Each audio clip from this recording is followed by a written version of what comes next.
படத்தோட ஹீரோயின் ஆனாவோட husband mister Douglas serial கில்லர்ஸ்க்கு ட்ரீட்மெண்ட் பார்க்குற ஒரு சைக்காட்ரிஸ்ட். ஒரு நாள் நல்ல மழை பெய்யுற நேரத்தில் தன்னோட மகளான எலிசபெத்தை கூட்டிகிட்டு அவர் வேலை செய்கிற இடத்துக்கு போகிறாரு.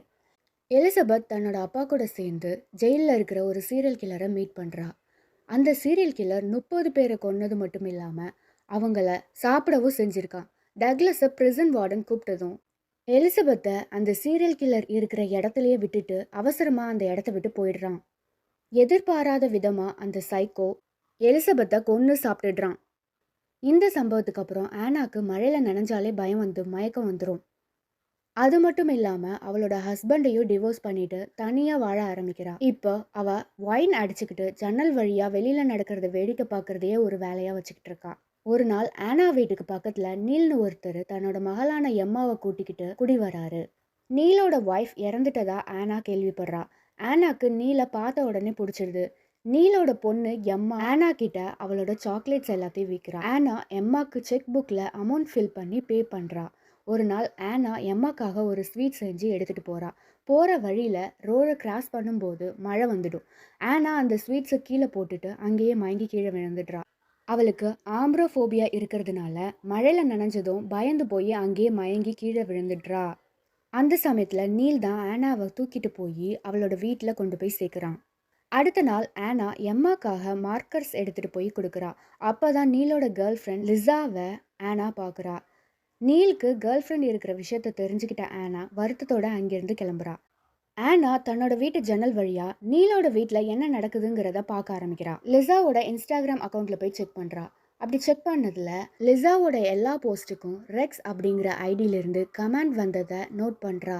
ரெக்ஸுக்கும் லிசாக்கும் எப்படிப்பட்ட ரிலேஷன்ஷிப் அப்படிங்கிறத தெரிஞ்சுக்கிறதுக்காக அந்த அக்கௌண்ட்டை ஃபாலோ பண்ணுறா. ஒரு நாள் ஆனா ஒயின் குடிச்சுக்கிட்டே விண்டோ வழியாக பார்க்குறா. அப்போது லிசாவை யாரோ கத்தியால் குத்திடுறாங்க. லிசா இறந்து போகிறத பார்த்த ஆனா போலீஸ்க்கு கால் பண்ணுறா. போலீஸ் வந்து நீல் கிட்ட விசாரிக்கிறாங்க. அங்கே போய் பார்த்தா லிசாவோட டெட் பாடி, பிளட் எதுவுமே இல்லை. லிசா ஃப்ளைட்டுக்கு டைம் ஆயிடுச்சுன்னு ஈவினிங்கே போயிட்டு தான் நீல் சொல்கிறான். போலீஸ் ஆனா குடிச்சிருந்ததை பார்த்துட்டு அவளோட ஹாலோசினேஷன்னு சொல்லிட்டு ஆனா சொல்கிற எதையுமே நம்பாமல் அங்கேருந்து போயிடுறாங்க. நடந்த எல்லாத்தையும் ஆனா தன்னோட ஃப்ரெண்ட் ஸ்லோன் கிட்ட சொல்கிறா. ஸ்லோன் ஆனா கிட்ட உனக்கு ஆல்ரெடி ஹாலோசினேஷன் ப்ராப்ளம் இருக்குது, ஸோ அந்த கோலை உன்னோட இமேஜினேஷனாக கூட இருக்கலாம், நீ ரிலாக்ஸாக இருன்னு சொல்கிறா. ஸோ ஆனா வெக்கேஷனுக்கு பிளான் பண்ணுறா.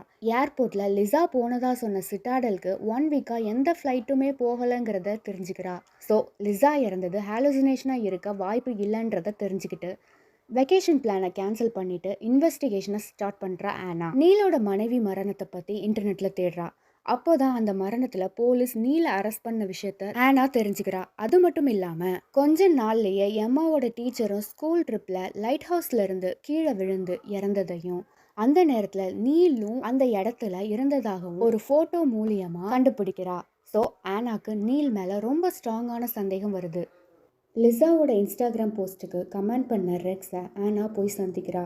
ரெக்ஸ் லிசாவோட பாய் ஃப்ரெண்டுனும் பணத்துக்காக ஒரு வயதானவர் கூட இருந்ததாகவும் இப்போ நீல் கூட இருக்கிறதாகவும் தெரிஞ்சுக்கிறா. நெக்ஸ்ட் டே போலீஸ் கிட்ட லிசாவோட டெட் பாடி கிடைக்குது. அது மட்டும் இல்லாமல் டெட் பாடி கிட்ட ஆனா பெயிண்டிங் பண்ணுற நைஃப் இருந்ததுனால ஆனாவை போலீஸ் அரெஸ்ட் பண்ணிடுறாங்க. ஜெயிலில் வச்சு ஆனாக்கு லிசாவை ஆனாவே கத்தியால் குத்தி கொலை பண்ணுற மாதிரியான ஹாலுசினேஷன் தோணுது. நெக்ஸ்ட் டே ஆனாவோட ஃப்ரெண்ட்ஸ் லோன் ஆனாவை பெயிலில் வெளியில் எடுக்கிறா. அன்னைக்கு நைட்டு சீலிங்ல இருந்து பிளட் சொட்டுறதை பார்த்து பயந்து போன ஆனா தன்னோட எக்ஸ் ஹஸ்பண்ட் தெரபிஸ்ட் டக்ளஸ்க்கு கால் பண்ணி சீலிங்ல இருந்து பிளட் ட்ராப் ஆகுது, நான் தான் லிசாவை கொன்று மேலே வச்சுருந்துருக்கேன் போல, நான் தான் கிரிமினல்னு சொல்கிறா. டக்ளஸ் ஆனா கிட்ட பயப்படாத, மேலே போய் என்ன இருக்குன்னு பாரு, பார்த்து உன்னோட பயத்தை ஃபேஸ் பண்ணு அப்படின்னு சொன்னதும் ஆனா மேலே போய் என்னன்னு பார்க்குறா. அப்போ தான் அது ஆனாவோட ரெட் கலர் பெயிண்ட்டுன்னு தெரிஞ்சுக்கிறா. நெக்ஸ்ட் டே ஹேமர் எடுத்துக்கிட்டு ஒருத்தன் நீல் வீட்டுக்கு போகிறத ஆனா ஜன்னல் வழியாக பார்க்குறா. ஆனா தன்னோட எக்ஸ் ஹஸ்பண்ட்க்கு கால் பண்ணி நடக்கிறத சொல்கிறா. அந்த ஹேமர் எடுத்துகிட்டு போகிறவன் எம்மாவை கொலை பண்ணுறதா ஆனாக்கு ஹாலுசினேஷன் தோணுது. உடனே நீல் வீட்டுக்கு ஆனா போய் பார்க்குறா. ஆனால் அந்த ஹேமர் வச்சுருந்த நபர் கத்தியால் குத்தப்பட்டு கீழே விழுந்து காயப்பட்டு கிடக்கிறத பார்த்துட்டு நீல் தான் எல்லா கொலைக்கும் காரணம்னு நினைக்கிறா. ஆனால் அதுக்கு பக்கத்தில் நீல் இறந்து கிடக்கிறான். இதுக்கெல்லாம் பின்னாடி யார் இருக்கான்னு பார்த்தா நீலோட பொண்ணு எம்மா கத்தியோட நிற்கிறா. ஆனா எம்மா கிட்ட என்ன நடந்தது அப்படிங்கிற விஷயத்த கேட்டு தெரிஞ்சுக்கிறா. ஏன் லிசாவை கொன்னாங்கிறத இப்போ எம்மா எக்ஸ்பிளைன் பண்ணுறா. அன்னைக்கு லிசாக்கு எம்மா ஒரு சாக்லேட் கொடுத்ததாகவும் லிசா அதை வாங்காம சாக்லேட் உடம்புக்கு நல்லது இல்லை, நீயும் சாப்பிடாதுன்னு சொன்னதுனால லிசாவை கத்தியால குத்தி கொண்டுட்டதாகவும் சந்தேகப்படாம இருக்கிறதுக்காக ஆனாவோட பெயிண்ட் பண்ற நைஃபை எடுத்து லிசாவோட டெட் பாடி கிட்ட போட்டுட்டதாகவும் சொல்றா. அது மட்டும் இல்லாம தன்னோட அம்மா எம்மாவோட விருப்பம் இல்லாம செகண்ட் பேபிக்கு பிரெக்னென்ட் ஆனதுனால அவங்க அம்மாவை கொண்டுட்டதாகவும் சொல்றா. இந்த எல்லா உண்மையும் தெரிஞ்சுக்கிட்டதுனால ஆனாவையும் கத்தியை வச்சு குத்தி போலீஸ்க்கு கால் பண்ணி ஆனா தான் எல்லா கொலையும் பண்ணினதாகவும் எம்மா தன்னோட உயிரை காப்பாத்திக்கிறதுக்காக ஆனாவை கொண்டுட்டதாகவும் சொல்றா. சாக போற நேரத்துல மயக்கத்திலிருந்து எழுந்த ஆனாவை மறுபடியும் எம்மா கத்தியை வச்சு குத்த போறா. அந்த நேரத்துல கீழே விழுந்து கிடந்த கூர்மையான பொருளை எடுத்து எம்மாவோட ஹார்ட்லயே குத்தி எம்மாவை ஆனா கொலை பண்ணிடுறா. டக்ளஸ் அந்த இடத்துக்கு வந்து கத்தியால குத்தப்பட்ட ஆனாவை காப்பாத்தி ஹாஸ்பிட்டல்ல கொண்டு போய் சேர்க்கிறான். அது மட்டும் இல்லாம எம்மா போலீஸ்க்கு கால் பண்ணி சொன்ன எல்லாமே பொய்யுங்கிறத தெரிவிச்சு ஆனாவை ஜெயிலுக்கு போகிறதுல இருந்து காப்பாத்திடுறான். இதோட இந்த படம் முடியுது.